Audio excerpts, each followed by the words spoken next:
अफसाना, मैं सर झुकाए खड़ी हूँ प्रीत। आज हम जिस अभिनेत्री की बात करने जा रहे हैं वो इतनी सुंदर थी कि उन्हें देखकर कोई भी खो सा जाता। उनकी मुस्कान, उनकी आंखों की गजब की गहराई और उनका नया नाभिराम व्यक्तित्व, सब कुछ मानो जादू से भरा हुआ हो। जब वो किसी कमरे में प्रवेश करती, वहाँ की हवा पूरी तरह बदल जाती। वो एक ऐसी छवि थी कि हर किसी के दिल की धड़कन रुक सी जाती थी। इस अदाकारा ने 1950 के दशक में बंगाली और हिंदी सिनेमा दोनों में अपनी छाप छोड़ी। देवदास, आंधी जैसी यादगार फिल्मों में उन्होंने नायिका की भूमिका निभाई। अगर आप भी दोषी समझे तो सजा दीजिए। जिसमें उनका अभिनय और उनके चेहरे की अभिव्यक्ति दर्शकों के दिलों में घर कर गई। और उसे बताना न चाहे कि जो जिंदगी उसे साथ साथ गुजारनी। राज कपूर की फिल्मों को भी उन्होंने इस आधार पर ठुकरा दिया कि उनका अंदाज उन्हें पसंद नहीं आया। पागल मत बनो, समझने की कोशिश करो मेरी बातों को। जो उनकी आत्मविश्वास और पहचान की कहानी भी है। हर साल जब मेरे सहेली अपने भाइयों की कलाई सजाया करती, लेकिन तभी एकाएक ऐसा पल आया जब ये चमकदार नक्षत्र अंधेरे में गायब हो गया। अरे पगली, हम दोनों का बुढ़ापा तो उसी के सहारे कटेगा, क्यों इसी बातें करती? सुचित्रा सेन ने गुमनामी का रास्ता चुन लिया और लगभग 36 साल तक सबके सामने से अदृश्य हो गई। अब के चला गया लाला जी तो फिर कभी वापस नहीं आएगा। एक वक्त था जब हर ओर उनकी चर्चा होती थी, मगर फिर पूरी तरह से शांति छा गई।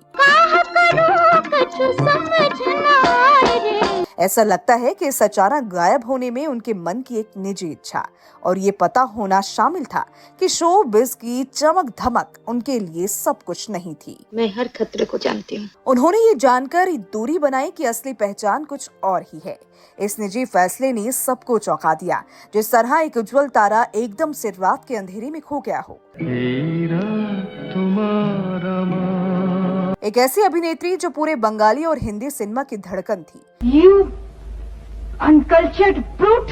अपने समय की सबसे चमकदार और सबसे प्यारी नायिका थी। उनके अभिनय की कला ने लाखों दिलों को छुआ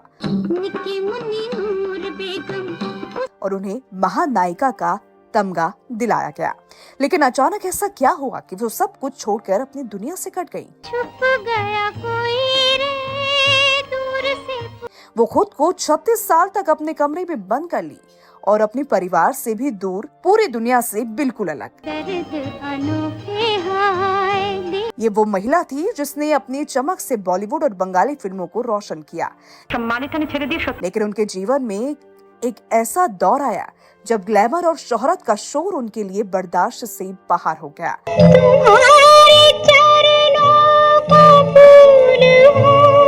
उनकी एक फिल्म फ्लॉप हो गई, पर क्या सिर्फ उस असफलता ने उनकी जिंदगी को बर्बाद कर दिया? या उनकी आत्मा में कोई गहरा दर्द था जिसे उन्होंने अपने अंदर छुपा लिया? हम सब इस धोखे में खुश हैं। उनके इस अलगाव के पीछे कोई अधूरी प्रेम कहानी थी या कोई ऐसा राज जो आज तक छुपा हुआ है? इस खुशी को भी तुम मुझसे छीन लेना चाहते हो? जब उनकी मौत हुई तब भी उनका चेहरा किसी को नहीं दिखाया गया, यहाँ तक कि उनकी अपनी बेटी को भी अंतिम दर्शन का मौका तक नहीं मिला।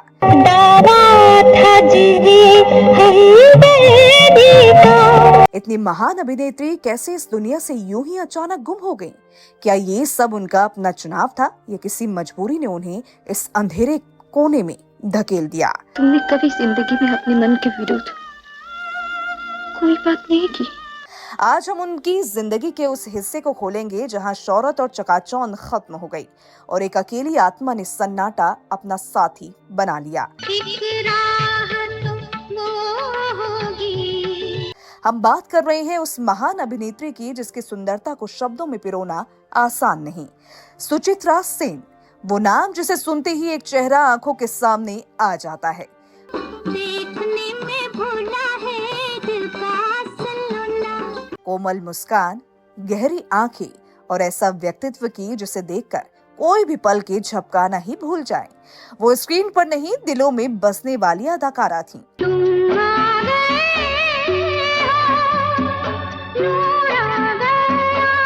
क्या ये शोबिस की चकाचौंध से थकान थी या खुद को बचाने की कोशिश? जो भी कारण रहा हो, ये तय है कि उनके जाने से सिनेमा ने अपना एक अनमोल रत्न खो दिया। इस मोड़ से जाते हैं। और दुनिया ने एक ऐसा चेहरा जिसे भुलाना असंभव है। आज हम आपको उनके जीवन की ऐसी ऐसी बातें बताएंगे जिन्हें सुनकर आप दंग रह जाएंगे। वो सच जो उनके किरदारों से भी ज्यादा फिल्मी है और उनकी गुमनामी से भी ज्यादा रहस्यमय। तो दोस्तों, वीडियो को अंत तक जरूर देखिएगा। देखने में भूला है।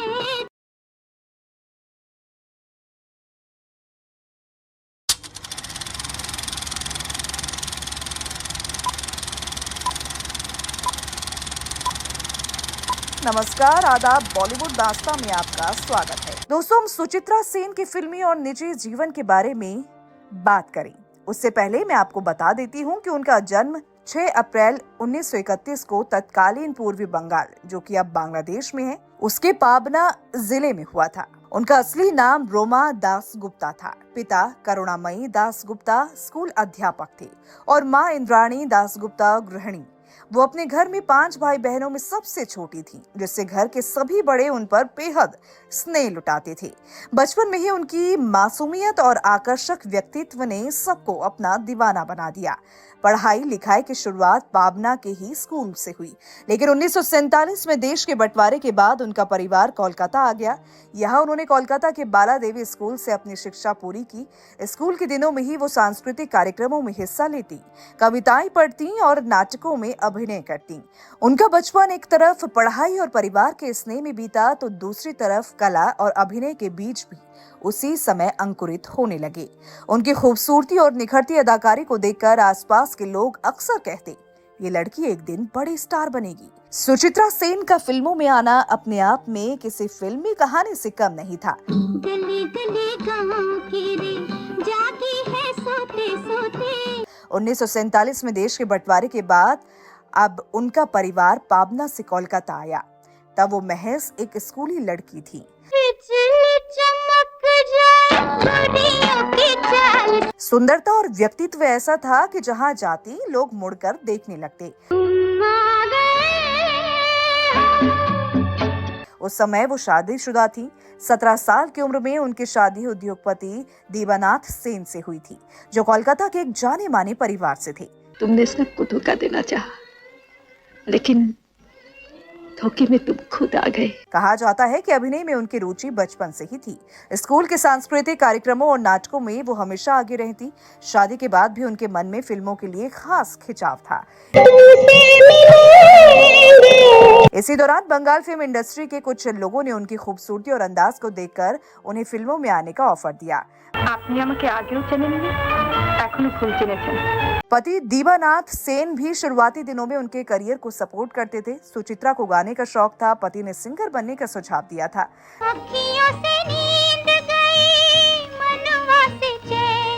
घर में भी वो अक्सर काम करते हुए गुनगुनाया करती थी। उनके पति दीवानाथ उनके हुनर की कद्र करते थे। वो चाहते थे कि सुचित्रा का हुनर 4 दीवारी में कैद ना रह जाए।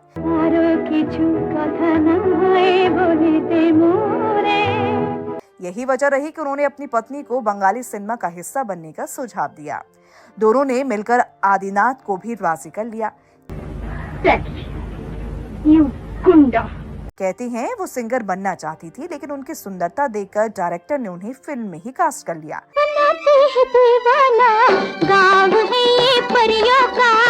1952 में उन्होंने पहली बार कैमरे के सामने कदम रखा, फिल्म शेष कोठाय से। लेकिन किस्मत का खेल देखिए, ये फिल्म पूरी होकर भी रिलीज नहीं हो सकी।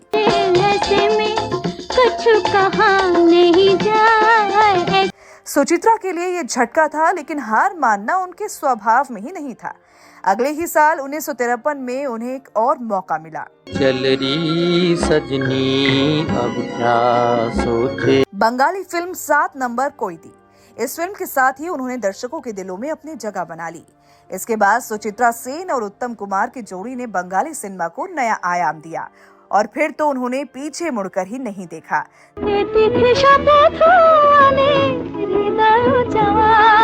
देवदास, आंधी और कई यादगार फिल्मों में उन्होंने अपने अभिनय से इतिहास सर्ज दिया। बंगाली सिनेमा में अपना परचम लहराने के बाद सुचित्रा सेन का अगला कदम था बॉलीवुड। 1950 के दशक में वो पहले ही बंगाल की स्क्रीन क्वीन बन चुकी थी और उनकी लोकप्रियता इतनी थी कि उनकी तस्वीरें अखबारों और मैगजीन के कवर पर छपने लगी थी। उनकी ख्याति मुंबई तक पहुंच चुकी थी। 1955 में बिमल राय की नजर उन पर पड़ी और उन्होंने सुचित्रा को हिंदी फिल्म देवदास में पारो का किरदार ऑफर किया। मेरे कलंक की बात, मुझ पर कोई कलंक नहीं है। ये उनकी करियर का टर्निंग पॉइंट था।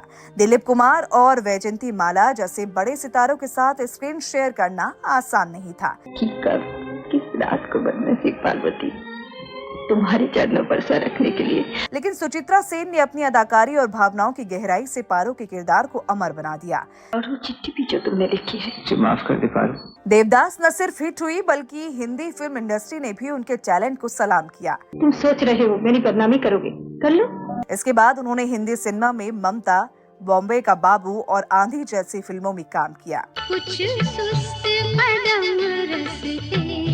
आंधी में संजीव कुमार के साथ उनकी जोड़ी और एक महिला राजनीतिक का किरदार इतना प्रभावशाली था कि फिल्म आज भी क्लासिक मानी जाती है। और दोषी समझिए तो कड़ी से कड़ी सजा दीजिए मुझे। हालांकि उन्होंने हिंदी फिल्मों में उतना लंबा करियर नहीं किया जितना बंगाली सिनेमा में, लेकिन जितनी भी फिल्में की हर एक में उन्होंने अपना अलग रंग छोड़ दिया। कुछ वो उन गिनी चुनी अदाकाराओं में से थीं जो बंगाल से सीधे मुंबई आई और दर्शकों के दिलों पर छा गईं। बहुत बोले हो, कुंवारी लड़कियां फूल नहीं लगाती। देवदास 1955 की फिल्म थी जिसमें सुचित्रा सेन ने पारो का रोल निभाया था और दिलीप कुमार देवदास के किरदार में थे। हाथ में नीलम की अंगूठी थी। हाँ, ताजी ने दी थी। मैं इस फिल्म की शूटिंग के दौरान सेट पर कभी कभी तनाव रहित माहौल नहीं रहता था। कहा जाता है कि दिलीप कुमार और सुचित्रा सेन के बीच कभी कभी अभिनय को लेकर मतभेद हो जाते थे। चुप रहो, मैं वो सब सुनना नहीं चाहती। सुचित्रा सेन एक आत्मनिर्भर और बहुत ही प्रखर अभिनेत्री थीं, जो अपने किरदार को पूरी गहराई से निभाना चाहती थी। दिलीप कुमार भी अपनी एक्टिंग में परफेक्शनिस्ट थे। दोनों की इसी कड़ी मेहनत और परफेक्शन की जद्दोजहद के बीच कई बार सेट पर चर्चा और बहस होती थी। घाट पर पैर फिसल गया। इस फिल्म से जुड़ा एक किस्सा काफी मशहूर है। एक बार देवदास की शूटिंग के दौरान एक बेहद इमोशनल सीन की तैयारी चल रही थी, जिसमें पारो और देवदास के दिल के जज्बात सामने आने थे। सुचित्रा सेन अपने किरदार में पूरी तरह डूबी थी और हर भावना को बखूबी निभाना चाहती थी। वहीं दिलीप कुमार भी अपने रोल में गहराई लाने के लिए कड़े अभ्यास में थे। दोनों कलाकारों का मकसद था कि ये सीन परफेक्ट हो, लेकिन इसी दौरान उनके बीच बातचीत इतनी तीव्र और तनावपूर्ण हो गई कि सेट पर माहौल ही कुछ भारी सा हो गया। सुचित्रा सेन अपनी एक्टिंग को लेकर बहुत संवेदनशील थी और उन्होंने उस सीन में पारो की भावनाओं को यथासंभव जीवंत करने की पूरी कोशिश की। वहीं दिलीप कुमार भी चाहते कि देवदास का दर्द पूरी तरह से दर्शकों तक पहुंचे। दोनों की इस कला और जुनून की जंग में छोटे छोटे मतभेद गले नहीं उतर रहे थे। आखिरकार ये सब देखकर निर्देशक बिमल राय को बीच में आना पड़ा। उन्होंने दोनों को अलग अलग समझाया, उनके मनोबल को बढ़ाया और सेट का माहौल फिर से सामान्य किया।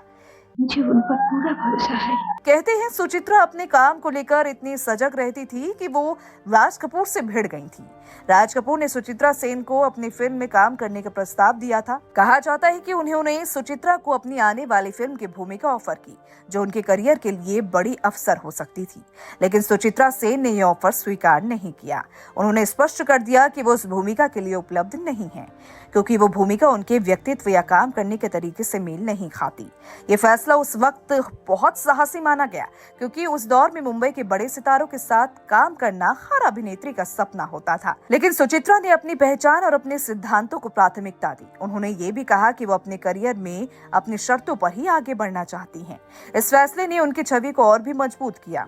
एक ऐसी अभिनेत्री जो सिर्फ चमक धमक के लिए नहीं बल्कि अपने काम और आत्मसम्मान के लिए जानी जाती थी। बाद में उनका करियर बॉलीवुड में शानदार रहा, खासकर देवदास जैसी फिल्मों के जरिए। लेकिन उस राज कपूर की फिल्म को ठुकराना उनकी आत्मनिर्भरता और स्वतंत्रता की मिसाल बन गया। वो दौर भी आया जब वो बॉलीवुड से गायब होने लगी थी। सुचित्रा सेन ने जिस चमकदार सितारे की तरह बंगाली और बॉलीवुड सिनेमा में राज किया था, उसका सूरज धीरे धीरे ढलने लगा। 1960 और 70 के दशक में फिल्मों की दुनिया में नए कलाकारों का आगमन हुआ और उनकी चमक पर असर पड़ने लगा। साथ ही सुचित्रा सेन ने खुद फिल्मों से दूरी बनाने का फैसला किया। कई कारणों को लेकर कहा जाता है कि उनका खुद का मन इस चमक धमक से दूर जाना चाहता था, या फिर उन्होंने महसूस किया कि वो फिल्मों में वही रोल नहीं पा रही हैं जो उनके टैलेंट के योग्य हो। उनका निजी जीवन भी इस फैसले में बड़ा रोल निभाता था। अपना है या बेगाना। पति दीवानाथ सेन की तबीयत ठीक नहीं थी और परिवार की जिम्मेदारियां भी बढ़ रही थीं। ऐसे में उन्होंने धीरे धीरे फिल्मों से पीछे हटना शुरू किया और 1980 के दशक के करीब पूरी तरह फिल्मी दुनिया से गायब हो गई। ये एक ऐसा दौर था जब उनकी गुमनामी ने एक रहस्यमय कहानी को जन्म दिया। लगभग 36 साल तक वो सिनेमा और समाज से दूर रहीं, जिससे उनके चाहने वालों को बड़ा धक्का लगा। उनके जाने के पीछे की वजह अभी भी कई लोगों के लिए सवाल है, लेकिन ये तय है कि सुचित्रा सेन ने अपने जीवन में अपनी शर्तों पर ही आगे बढ़ना चुना। कहा जाता है कि सुचित्रा अचानक बॉलीवुड से गायब होने की वजह उनके पति थे। सुचित्रा की कामयाबी उनकी शादीशुदा जिंदगी के आड़े आई। कहा जाता है कि उनके पति दीवानाथ उनकी कामयाबी और स्टारडम से खुश नहीं थे। यही वजह रही कि दोनों के बीच झगड़े बढ़ने लगे। एक बार उन दोनों का झगड़ा इतना बढ़ा कि सुचित्रा कुछ दिनों के लिए अपनी दोस्त और एक्ट्रेस कानन देवी के घर जाकर बहने लगी। मुझे खुशी देने के लिए तुमने सुपर्णा को गले से लगा। पति से झगड़ा हुआ तो डायरेक्टर से वही सीन फिल्म में डलवाया। 60 के दशक की शुरुआत में सुचित्रा सेन सात पाके बांधा के शूटिंग कर रही थी। एक दिन शूटिंग पर निकलने से पहले उनका पति से इतना बड़ा झगड़ा हुआ कि सुचित्रा ने पति की शर्ट फाड़ दी। झगड़े के बाद जब वो शूटिंग पर पहुंची तो उन्होंने डायरेक्टर से कहकर वही सीन फिल्म सात पाके बांधा में रखवाया। 1963 में रिलीज हुई इस फिल्म ने सुचित्रा को इंटरनेशनल स्टारडम दिया और साथ ही स्टार बना दिया। लगातार बढ़ते झगड़ों के चलते एक रोज दीवानाथ सुचित्रा और बेटी मुनमुन को छोड़कर न्यूयॉर्क चली गई। शिपिंग कंपनी में काम करते हुए उन्होंने कभी मुड़कर परिवार की ओर नहीं देखा। स्वाभिमानी सुचित्रा ने भी कभी उनसे संपर्क नहीं किया और अकेले बेटी की परवरिश की। 27 नवंबर 1970 को सुचित्रा की बेटी ने एक डरावना ख्वाब देखा और डर कर उठ गई। सुचित्रा ने उसे सुलाया और 28 नवंबर 1970 की सुबह एक इंटरनेशनल कॉल आया। बताया गया कि उनके पति दीवानाथ का निधन हो चुका है। सुचित्रा लोगों की मदद से पति का शव कोलकाता लाई और जहां पूरे परिवार की मौजूदगी में उनका अंतिम संस्कार हुआ। पति की मौत से सुचित्रा टूट गई थी, लेकिन उन्होंने फिल्मों में काम करना जारी रखा। तमाम सुपरहिट फिल्में देने के बाद साल 1978 में अभिनेत्री की एक फिल्म आई, प्रणय पाशा, जो फ्लॉप हो गई। इसी के बाद से उन्होंने एकांत में रहने का फैसला किया